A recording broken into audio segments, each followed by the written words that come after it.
శ్రీ శివమహాపురాణము రుద్ర సంహిత పార్వతీఖండ అధ త్రింశోధ్యాయ.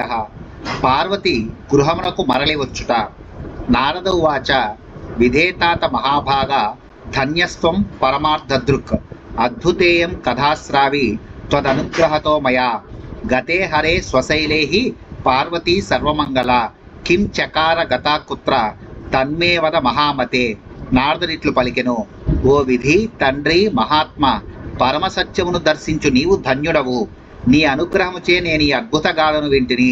శివుడు తన పర్వతమునకు వెళ్ళిన పిదప సర్వమంగళయగు పార్వతి ఏమి చేసెను, ఎచటకు వెళ్ళెను? ఓ మహాబుద్ధి, నాకు ఆ గాథను చెప్పుము. బ్రహ్మవాచ శృణు సుప్రీతి తత్స్థాత యత్ జాతం తదనంతరం హరే గతే నిజస్థానే తద్వదామి శివం స్మరన్. పార్వత్యపి సఖీయుక్త రూపం కృత్వాతు సార్థకం జగామ స్వపితుర్గేహ్యం మహాదేవేతి వారిని. పార్వత్యా గమనం శ్రుత్వా మేనాచ స హిమాచలః దివ్యం యానం సమారుహ్య ప్రేయౌ హర్షవిహ్వలః పురోహితశ్చ పౌరాశ్చ సఖ్యశ్చైవాప్యనేకసః సంబంధినస్తధాన్యే చ సర్వే తే చ సమాయయుః. బ్రహ్మ ఇట్లు పలికెను, వత్స ప్రీతితో వినుము. నేను శివుని స్మరించి శివుడు తన ధామమునకు వెళ్ళిన తరువాత జరిగిన వృత్తాంతమును చెప్పెదను. తన రూపమును సార్థకము చేసుకున్న పార్వతి కూడా సకురాండతో కూడి మహాదేవ నామమును జపిస్తూ తన తండ్రి గారి గృహమునకు వెళ్ళెను. మేనాహిమవంతులు పార్వతి రాకను గురించి విని హర్షమును పట్టజాలక దివ్యమగు రథమును అధిష్ఠించి ఎదురేగిరి. పురోహితులు పౌరులు పెద్ద సంఖ్యలో సకురాండ్రు బంధువులు మరియు ఇతరులు అందరూ విచ్చేసిరి. భ్రాతర సకల జగ్ముర్మైనాక ప్రముఖాస్తదా జయశబ్దం ప్రభ్రువంతో మహాహర్ష సమన్వితా సంస్థాప్య మంగళఘటం రాజవర్త్మని రాజితే చందనాగరు కస్తూరి ఫలశాఖ సమన్వితే సుపురోధ బ్రాహ్మణైశ్చ మునిభిర్బ్రహ్మవాదిభిః నారీభిర్నర్తకీభిశ్చ గజేంద్రాద్రి సుశోభితే పరితః పరితో రంభాస్తంభ బృంద సమన్వితే పతిపుత్ర వతీయోషి సమూహైర్దీపహస్తకై. అప్పుడు మైనాకుడు మొదలగు సోదరులందరూ మహానందముతో నిండిన వారై జయధ్వానమును చేస్తూ విచ్చేసిరి. ప్రకాశించే రాజమార్గమునందు మంగళ ఘటమును స్థాపించిరి. రాజమార్గము చందనము, అగరు, కస్తూరి, ఫలములు మరియు శాఖలతో ప్రకాశించెను. పురోహితులకు బ్రాహ్మణులతో, బ్రహ్మవేత్తలకు ఋషులతో, నాట్యము చేయి స్త్రీలతో మరియు పర్వతముల వంటి గొప్ప ఏనుగులతో రాజమార్గము శోభిల్లెను.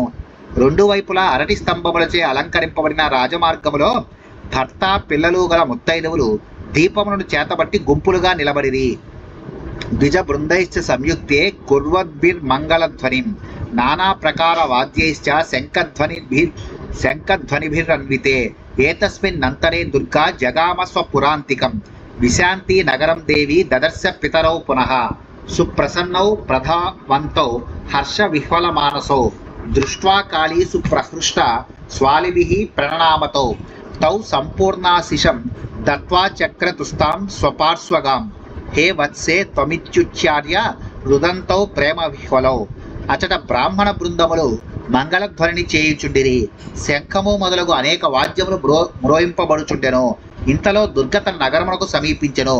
ఆమె నగరములో ప్రవేశిస్తూనే ఆనందము పట్టజాలని తల్లిదండ్రులను చూచెను. మిక్కిలి ప్రసన్నులై వేగముగా వచ్చిన వారిని చూచి కాళి మిక్కిలి సంతసించి తను సకురాండ్రతో సహా వారికి నమస్కరించెను.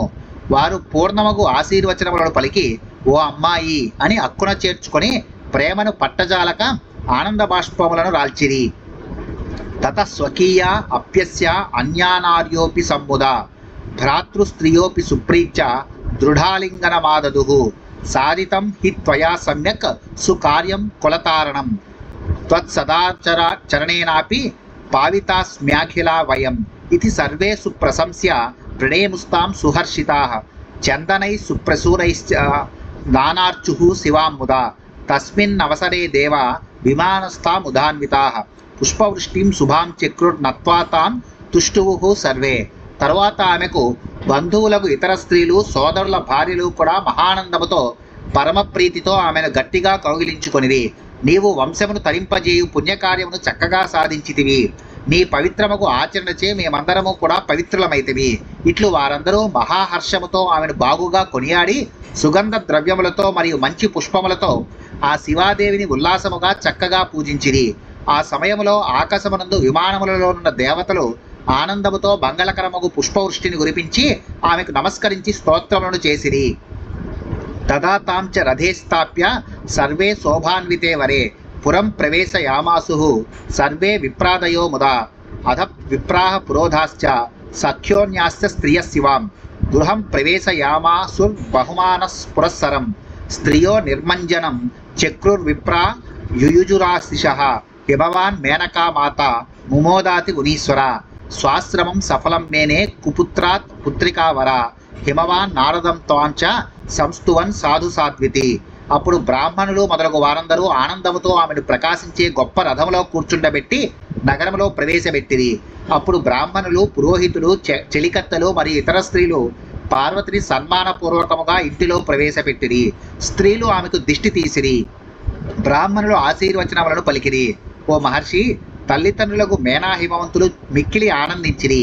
తన గృహస్థాశ్రమము సఫలమైనదని, చెడు పుత్రుని కంటే పుత్రికయే శ్రేష్టమనియు భావించిన హిమవంతులు నారదుని బాగు అని స్తుతించెను. బ్రాహ్మణేభ్యశ్చ బందిభ్యః పార్వతేంద్రో ధనం దదౌ మంగళం పాఠయామాస సద్విజేభ్యో మహోత్సవం ఏవం స్వకన్యయా హృష్టౌ పితరౌ భ్రాతురస్తదా జామయశ్చ మహాప్రీచ సమూషుః ప్రాంగణే మునే తతస్స హిమవాన్ తాత సుప్రహృష్టః ప్రసన్నధీః సమ్మాన్య సకలాన్ ప్రీచ స్నాతుం గంగాం జగామః ఏతస్మిన్నంతరే శంభుః సలీలో భక్తవత్సలః సునర్తక నటో భూత్వా మేనకా సన్నిధిం యయౌ. ఆ పర్వతరాజు బ్రాహ్మణులకు, వందిమాగదులకు ధనమునిచ్చెను. బ్రాహ్మణులచే మంగళ పాఠములను చదివించెను. గొప్ప ఉత్సవమును చేయించెను. ఓ మహర్షి, ఈ తీరున తమ కుమార్తెచే సంతసించిన తల్లిదండ్రులు, సోదరులు మరియు వారి భార్యలు మహానందముతో వాకిట కూర్చుండిరి. ఓ కుమార, తరువాత మిక్కిలి ఆనందించి ప్రసన్నమగు మనసును కలిగిన హిమవంతుడు అందరినీ ప్రీతిపూర్వకముగా ఆదరించి స్నానము చేయుటకు గంగా నదికి వెళ్ళెను. ఇంతలో భక్తవత్సలుడు, లీలలను చూపువాడునగు శంభుడు నాట్యము చేసే నటుని రూపమును ధరించి మేనాదేవి వద్దకు వెళ్ళెను. శృంగం వామే కరే ధృత్వా దక్షిణే డమరుం తదా పృష్ఠే రక్తవాస నృత్యగాన విశారదః తతః సునటరూపోసౌ మేనకాయం గణే ముదా చక్రే సునృత్యం వివిధం గానం చాతి మనోహరం శృంగం చ డమరుం తత్ర వాదయామాస సుధ్వనిం మహతీం వివిధాం తత్ర స చకార మనోహరాం తాం ద్రష్టుం నాగరాః సర్వే పురుషాశ్చ స్త్రియస్తథా ఆజగ్ముః సహసా తత్ర బాలావృద్ధా అపి ధ్రువం. నృత్యగాన పండితుడగు శివుడు ఎర్రని వస్త్రములు ధరించి ఎడమ చేతి యందు కొంబుబూరను, కుడి చేతి యందు డమరుకను, భుజములపై మచ్చల దుప్పటిని ధరించి ఉండెను. అప్పుడు ఆ మహానటుని రూపములోనున్న శివుడు మేనక మరియు ఇతర స్త్రీల ఎదుట ప్రాంగణములో చక్కని నాట్యములు చేసి అతి మనోహరముగా అనేకములకు పాటలు పాడెను. మరియు ఆయన అతట చక్కని ధ్వనిగల కొమ్మబూరను, డమరుకను మురోగించి వివిధములైన మనోహరమైన మహానాట్యములను చేసెను. ఆ నాట్యమును చూచుటకై నగర జనులు అందరూ, అనగా పురుషులు, స్త్రీలు, పిల్లలు, పెద్దలు అందరూ వెంటనే అతడుకు విచ్చేసిరి. శ్రుత్వా సుగీతం తద్దృష్ట్వా సునృత్యం చ మనోహరం సహసా ముముహుః సర్వే మేనాపి చ తదా మునే మూర్ఛాం సంప్రాప్య సా దుర్గా సుదృష్ట్వా హృది శంకరం త్రిశూలాదిక చిహ్నాని బిభ్రతం చాతి సుందరం విభూతి భూషితం రమ్యం అస్థిమాలా సమన్వితం త్రిలోచనోజ్వల ద్వక్త్రం నాగయజ్ఞోపవీతకం వరం గృణ్విత్యుక్తవంతం గౌరవర్ణం మహేశ్వరం దీనబంధుం దయాసింధుం సర్వధాసు మనోహరం హృదయస్థం హరం దృష్టే దృశ్యం సా ప్రణనామతం వరం వవ్రే మానసం హి పతిర్మేత్వం భవేతి చ. ఓ మహర్షి, ఆ చక్కని గీతమును, మనోహరముకు నృత్యమును చూచి మేనతో సహా అందరూ మోహమును పొందిరి. ఆ దుర్గ కూడా మూర్ఛిల్లి హృదయమునందు శంకరుని చూచెను.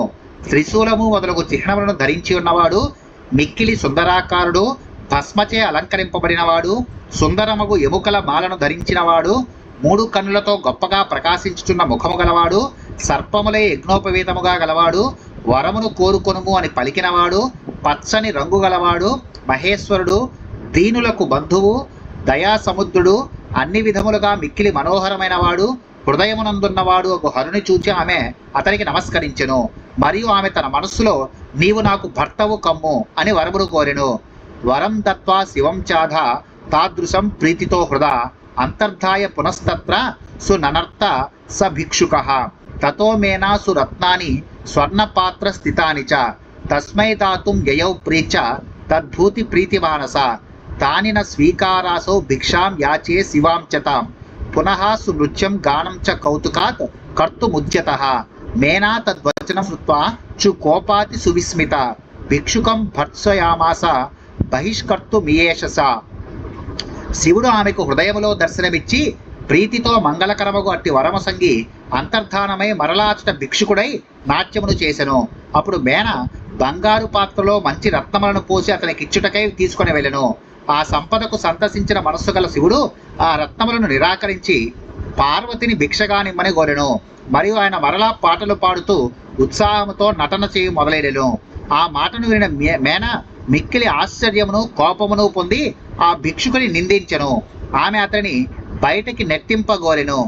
ఏతస్మిన్ నంతరే తత్ర గంగాతో గిరిరాయః దదర్శ పురతో భిక్షుం ప్రాంగణస్థం నరాకృతిం శ్రుత్వా మేనా ముఖాద్వృత్తం తత్సర్వం సుచుకోపసః ఆజ్ఞాం చకారనుచరాన్ బహిష్కర్తుం చ తం నటం మహాగ్నిమివ దుస్పర్శం ప్రజ్వలంతం సుతేజసం న శశాక బహిష్కర్తుం కోపితం మునిసత్తమ తతస్స భిక్షుకస్తాత నానాలీలా విశారదః దర్శయామాస శైలాయ స్వప్రభావమనంతకం. ఇంతలో గంగానది నుండి హిమవంతురచటకు వచ్చెను. ఆయనకు నరరూపములోనున్న ఆది భిక్షువు వాకిట గానవచ్చెను. మేనాదేవి చెప్పగా జరిగిన వృత్తాంతమునంతయు విని ఆయన చాలా కోపించి ఆ నటుని బయటకు గెంటుడు అని సేవకులను ఆజ్ఞాపించెను. ఓ మునిశ్రేష్ఠ, గొప్ప అగ్నివలే స్పృశింపశక్యముగా దాని విధముగా మహాతేజస్సుతో ప్రజ్వలించుచున్న ఆ శివుని బయటకు నెట్టు సామర్థ్యము ఎవరికీ లేకపోయెను. ఓ కుమారా, అనేక లీలా పండితుడుకు ఆ భిక్షుకుడు అప్పుడు తన అనంత మహిమను హిమవంతులకు చూపించెను. శైలో దదర్శతం తత్ర విష్ణురూపధరం ధృతం కిరీటినం కొండలినం పీతవస్త్రం చతుర్భుజం యద్యత్ పుష్పాదికం దత్తం పూజాకాలే గదాభృతే గాత్రే శిరసి తత్సర్వం భిక్షుకస్య దదర్శః తతో దదర్శ జగతాం స్రష్టారం చ చతుర్ముఖం రక్తవర్ణం పఠంతం చ శృతిసూక్తం గిరీశ్వరః తతః సూర్యస్వరూపం చ జగచ్చక్షుః స్వరూపకం దదర్శ గిరిజాసక్షణం కౌతుకకారిణం. అప్పుడు అతడు హిమవంతునకు వెనువెంటనే కిరీటమును కొండలములను పచ్చని వస్త్రమును ధరించి ఉన్న 4 భుజములు గల విష్ణు రూపము దర్శనమిచ్చెను. పూజా సమయములో గదాధర్యకు విష్ణువునకు ఏ ఏ పుష్పాదులు సమర్పింపబడినవో అవి అన్నీ ఆ భిక్షుకుని శరీరమునందు శిరస్సునందు కానవచ్చెను. తరువాత 4 ముఖములు గలవాడు, ఎర్రని వర్ణము గలవాడు, వేద సూక్తములను పఠించుచున్నవాడు ఒక సృష్టికర్తను ఆ హిమవంతుడు గాంచెను. తరువాత ఆ పర్వతరాజు జగత్తులకు చూపును అనుగ్రహించు సూర్య భగవానుని క్షణకాలము గాంచి విస్మయమును పొందెను. తతో దదర్శతం తాత రుద్రరూపం మహాద్భుతం పార్వతీ సహితం రమ్యం విహసంతం సుతేజసం తతస్తేజస్వరూపం చ నిరాకారం నిరంజనం నిరుపాధిం నిరీహం చ మహాద్భూత మరూపకం ఏవం బహూని రూపాని తస్య తత్ర దదర్శసః సువిస్మితో బభూవాసు పరమానంద సంయుతః అదసౌ భిక్షువర్యో హి తస్మాత్ తస్యాశ్చ సూతికృత్ భిక్షాం యయాచే దుర్గాం తాం నాణ్యజగ్రాహ కించన. ఓ కుమారా, అప్పుడు ఆ పర్వతుడు మహాద్భుతము, పార్వతీ సహితము, రమ్యము, నవ్వుచున్న మోము గలది, గొప్ప తేజస్సు గలది అగు రుద్ర రూపమును గాంచెను. ఆ తరువాత తేజోరూపము, నిరాకారము, నిరంజనము, ఉపాధి లేనిది, సంకల్పములు లేనిది, మహాద్భుతముగు నిర్గుణ స్వరూపమును గాంచెను. ఈ తీరున ఆ హిమవంతుడు భిక్షుని యందు అనేక రూపమును గాంచి మిక్కిలి ఆశ్చర్యమును పరమానందమును పొందెను. అప్పుడు జగత్కారణుడు ఆ ఆది భిక్షువు అతని నుండి దుర్గను భిక్షగా నిమ్మని కోరెను. మరి ఒక భిక్షను ఆయన స్వీకరించలేదు. న స్వీకారో శైలేంద్రో మోహితః శివమాయయా భిక్షు కించిన్న జగ్రాహ తత్రైవాంతర్ధరే తతః తదా బభూవ సుజ్ఞానం మైనా శైలేశయోరిది ఆవాం శివో వంచయిత్వా స్వస్థానం గతవాన్ ప్రభుః తయోర్వించిత్య తత్రైవం శివే భక్తిరభూత్ పురా మహామోక్ష కరీ దివ్య సర్వానంద ప్రదాయిని. శివమాయచే మోహితుడైన పర్వతరాజు అంగీకరించలేదు. ఆ భిక్షు ఇతరమును స్వీకరించకుండగానే అచ్చటనే అంతర్ధానమయ్యను. అప్పుడు మనలను శివప్రభుడు మోసగించి తన స్థానమునకు వెళ్ళినాడు అను జ్ఞానము మేనాహిమవంతులకు కలిగెను. ఇట్లు ఆలోచించిన వారిద్దరికి మహామోక్షమును కలిగించినది, దివ్యమైనది, సర్వానందములను ఇచ్చినది అగు శివభక్తి ఉదయించెను. ఇది శ్రీ శివమహాపురాణే రుద్ర సంహితాయాం పార్వతీఖండే పార్వతీ ప్రత్యాగమన మహోత్సవ వర్ణనం నామ 30ోధ్యాయ. శ్రీ శివమహాపురాణంలో రుద్ర సంహిత యందు పార్వతీ మరలి వచ్చుట అనే వృత్తాంతమును వర్ణించి 30వ అధ్యాయము ముగిసినది.